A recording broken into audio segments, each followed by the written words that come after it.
Hello, welcome to NTA News 24, your channel of choice. We are on the health show today, and we are going to be looking at malaria and its campaign that is going on in the Federal Capital Territory. A representative of the Federal Capital Territory Primary Healthcare Agency is here to look at the prevention and the implementation of the campaign to manage and reduce the prevalence of malaria in the Federal Capital Territory. Also, our normal channel of getting to you and informing you about phytomedicine also comes up later on the program. Our healthcare personality of the week, you will not be told who the person is. That is our mystery guest all the time on this program. When we come back, we'll be meeting our specialist to tell us about the malaria campaign in the Federal Capital Territory. Please don't go away. Health is wealth. Folding letters and insightful information in Medicare and health technology. Join us live on Inthe NEWS24 every Saturday at 4 p.m. as we delve into the current advancement in healthcare delivery in today's world. For sponsorship, participation and inquiries, you can reach us on the following numbers: 0703 424 3412 or 0805 999 4444. Tune to Inthe NEWS24 on YouTube, DSTV channel 419, GoTV channel 26, Star Times channel 101 and 433, and Free TV channel 703. Keep a date with us. 4 p.m. Saturdays with repeat broadcast on 8:05 p.m. Mondays. Don't miss it.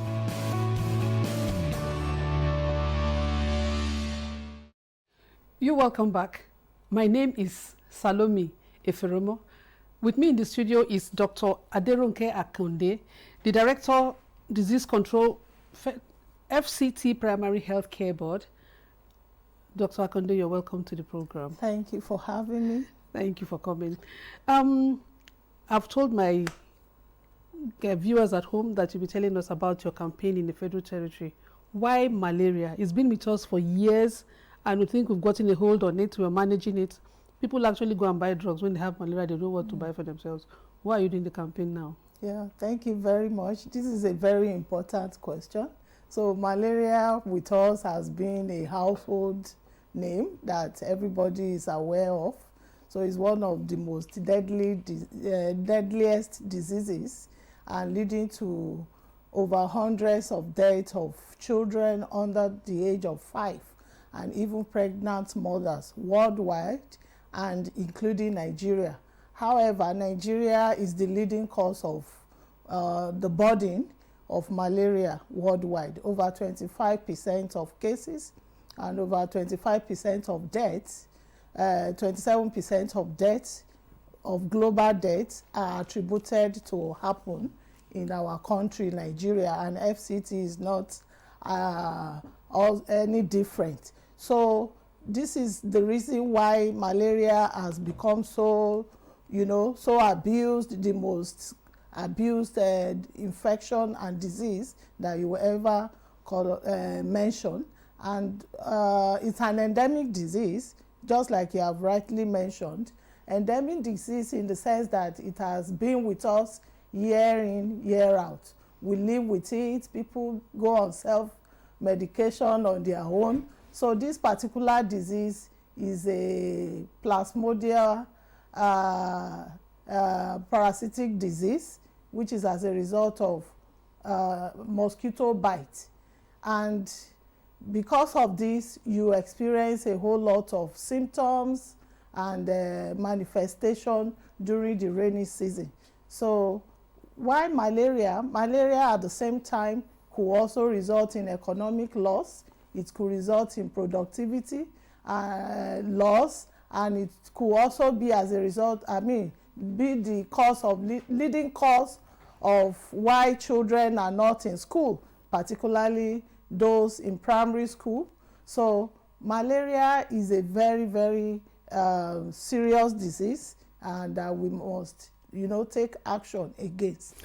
Okay, so for most people, they will tell you, oh, I split my room before I sleep. I have preventive measures. I have net in my window. But most of the people living in the suburban areas, the villages and them, they actually are the persons most exposed. What is your strategy towards reaching these people? Okay. Thank you very much. For us in FCT, we have a program that we call Malaria Elimination Program. And there is a preventive aspect that we focus on, because they say prevention is better than cure. Even though we are still doing treatment, we still conduct testing and treatment of cases. So we have a program called SMC. SMC simply means Seasonal Malaria Chemoprevention. From the name seasonal, seasonal means it's either rainy season or dry season. So we all know that during rainy season, malaria is more prevalent. And why? This is as a result of the causative agent called Plasmodium falciparum, which is being carried by mosquito during this rainy season. You tend to see pools of water, drainages are blocked, and this promotes growth of these parasites within our dirty environment, bushy areas where people don't keep their environment clean. The parasites tend to thrive better in this area. So hence, during rainy season, there is a lot of sporadic cases being reported in our various health facilities. And at the same time, during rainy season, you tend to see severe cases and even deaths as a result of malaria among under 5 children. When I say under 5 children, children below the age of 5. So the seasonal malaria chemoprophylaxis is a preventive method that occurs intermittently during this particular period of rainy season. That's why the seasonal comes to play in the name. Okay, so from what you're saying now, you actually are aware that the villages, the local communities need better attention. So you are focusing on them. So your campaign, I guess, is community-based. Yes. So what are your channels of communication to the inhabitants of these communities? Okay, just like I've said, this campaign happens during rainy season, usually starting from the peak of the rainy period, starting from June, July, August. So we have had June, July, August cycles. So in September, we are going to go into another cycle. So the strategy deployed is what we call house-to-house method of campaign, and at the same time, administration of drug, which we call SPAC, to children 3 months and 59 months old. Okay, so children are going back to school. Are you meeting the kids, that population that you say are more at risk, the ages of 5 to 9? Did I hear that? And so, where do you capture them? Is it at school? 3 months to under 5. 5 years. Where do you capture them? At home or in the kindergarten classes? Where? Okay, thank you. We deploy what we call house-to-house method strategy to reach this group of people.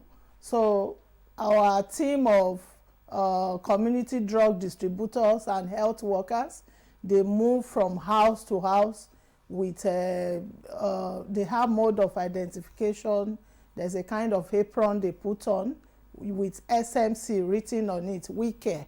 So the SMC boldly written on the jacket, and they move in team, moving from one household to another to reach children 3 months and up to 59 months, which is under 5 years of age, from within the households, so that the caregiver will be able to, monitor and also take informed consent before drugs are being administered by the caregiver. So who are the consent givers?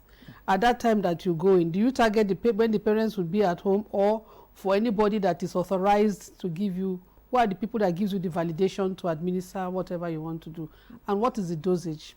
Okay. So because the children within this age group cannot give consent on their own under the law, so what we normally do is to reach out to the parents, either the mother or the father or whoever is taking care of the child. And that's why we use the word caregivers. So it could be the aunties, the nannies, with the concept of them. The community drug distributors are usually people who also reside within the community.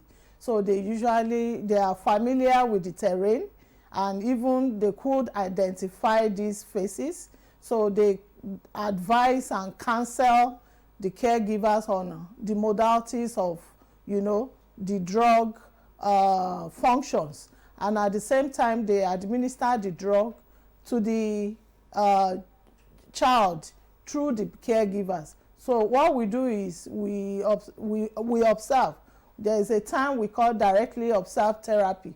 We allow the caregiver to do the administration after being guided. So the tablet itself comes in blisters of 4 in a sachet. The 4 tablets contain 2 different types of medication. We have one component, and the other one is also there in different colors. So for the first day, when the community drug distributor and the healthcare workers are available, they will observe that the 2 tablets are being given to the child, and they are easily dispersible. So this will be put in just a small quantity of water in a spoon, and within a few seconds, it mixes up and dispersed with the water, and the caregiver will be observed by the health worker and to ensure that the child actually take the medication. And this will occur for a period of 3 days after the first dose being observed by health workers. So day 2, day 3 will be given by the caregivers. Dr. Akonde, thank you very much. What is your final advice to the persons watching you at home now? Talk to them. Tell them what you think they should be doing. Okay, my advice to Nigerians is that we should allow the healthcare workers to be able to, do their role of preventing your children from coming down with malaria by accepting them whenever they come to your domain, because SMC has been identified as the most, safe and cost-effective means of preventing malaria. And this has also reduced severity of malaria cases in our healthcare facilities since inception. Thank you very much. Thank you very much, Dr. Akonde, for your time and your insights. Time is not our friend, so we have to sign off now. I'm sure you have a lot of things to say. Viewers at home will now take a break, and when we come back, we'll be looking at our health personality of the week. Usually that's our mystery guest. Don't go anywhere.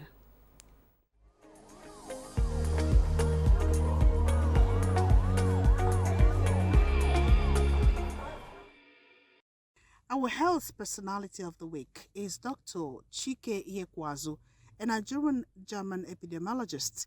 He hails from Anambra, a graduate of the University of Nigeria, Nsukka. Held his master's in public health in Heinrich-Heine University, Germany, the Assistant Director General for Health Emergency, Intelligence and Surveillance Symptoms at the World Health Organization from November 2021. He is a Fellow of the UK's Faculty of Public Health, Fellow of the European Programme for Intervention Epidemiology.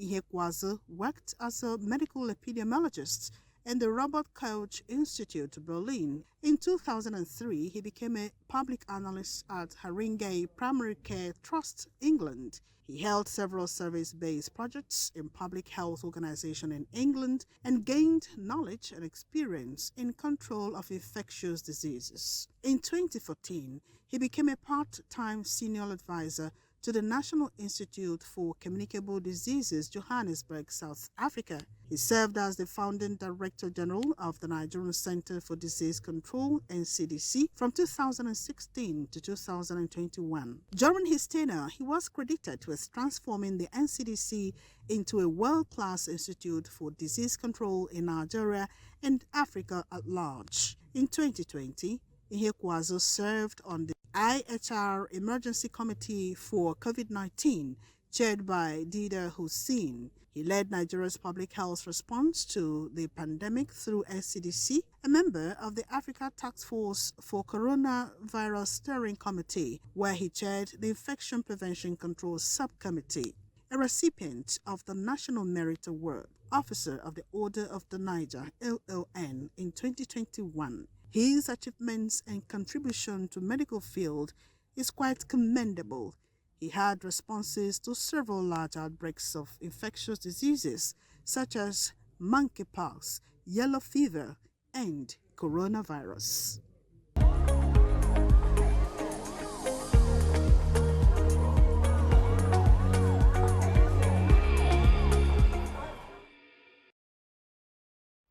Yeah, welcome back from that break. I'm sure if you survived COVID, you know the person that has just been profiled, and he contributed a lot to the survival and control of COVID when it was ravaging in Nigeria. Next on our lineup here in the program is Phytomedicine, and as usual we have our specialist, Professor Ben Hamodu. Today we'll be talking about hormonal imbalance.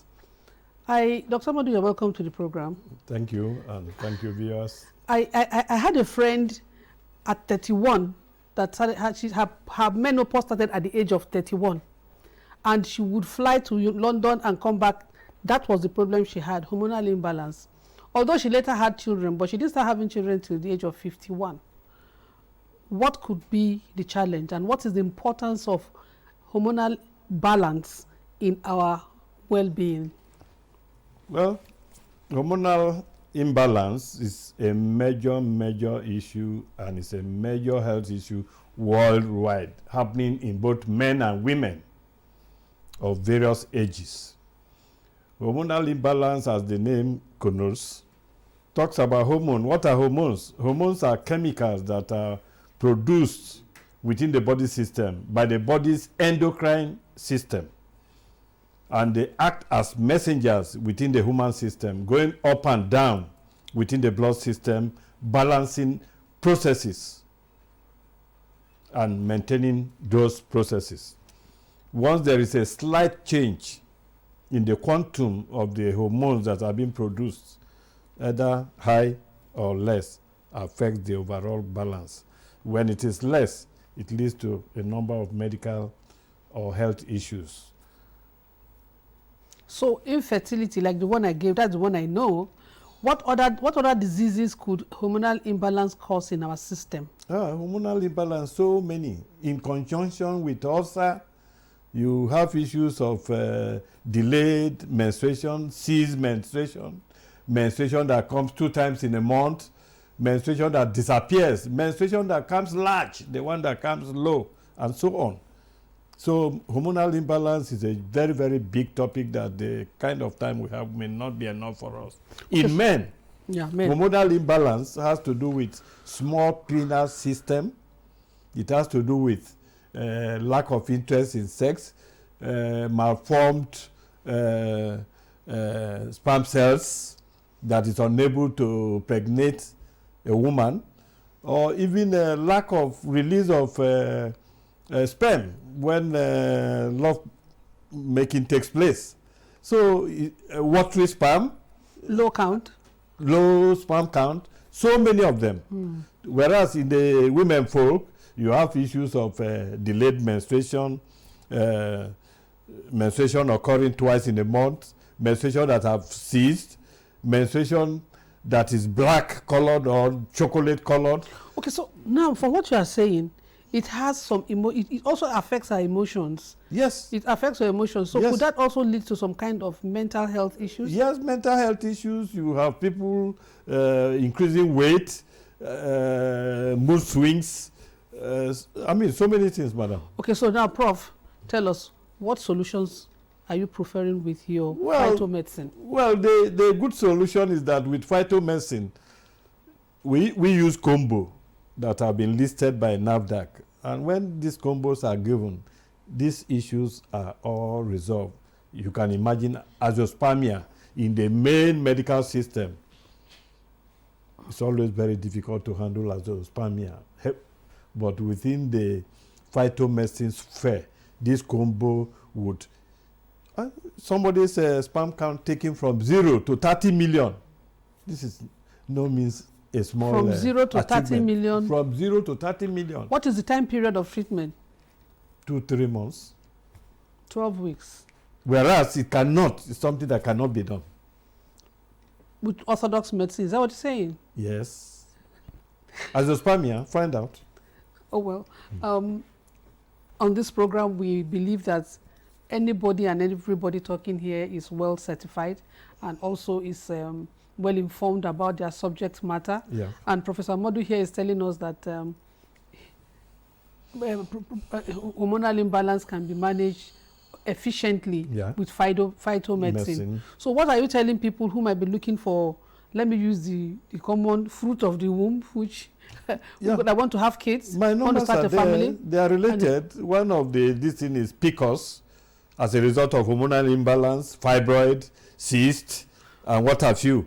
Please, can we see a profile of the medicines that Professor Modi is talking about? These products can be combined in a combo form, and it will resolve all these issues to the glory of God without side effects, without any issues, without any risk involved. Okay, and they are all listed by NAFDAC, which is our own regulatory agents. Okay, so now there's a number that's going to come again on your screen. Look at that number and then make sure that you contact Dr. If you need further clarification on your situation, you can make calls. Dr. Amadu is still here for you. So let me ask this question. Yeah, go ahead. I've known women also that they have false pregnancy. They will think they are pregnant. The stomach is growing, but there's nothing inside. Does that have to do anything with hormonal imbalance? Same hormonal issues, whereas fibroid may be forming somewhere different from where it usually forms, enlarging, making the tummy coming up, stomach fat. Some of them take alcohol. You know, alcohol is a good mobilizer of fats from different parts of the body, depositing them in the belly. Only? In the stomach, yes. So those are the kind of issues. And these issues, even this combo also resolves that. It can burn. You can see some men with very big tummy as if they are pregnant. It's the same fat deposit, which are also this combo, the one for men, burns this fat and make their tummy flat. Okay, so now you've just been given a tip again on how to prevent it. Have a combo of Dr. Amadu's medicines, and you'd be able to manage your hormones so that you'd be well. Today we have looked at the malaria campaign in the FCT. We've met our health personality of the week, and also we've spoken with our main advisor on phytomedicine, Professor Ben Amadu. On behalf of my executive producer, my supervising producer, the director, and the great production crew behind this program, I thank you very much for looking in. There's a repeat of this program on Mondays by 8:05 p.m. Thank you for looking in, and see you next week.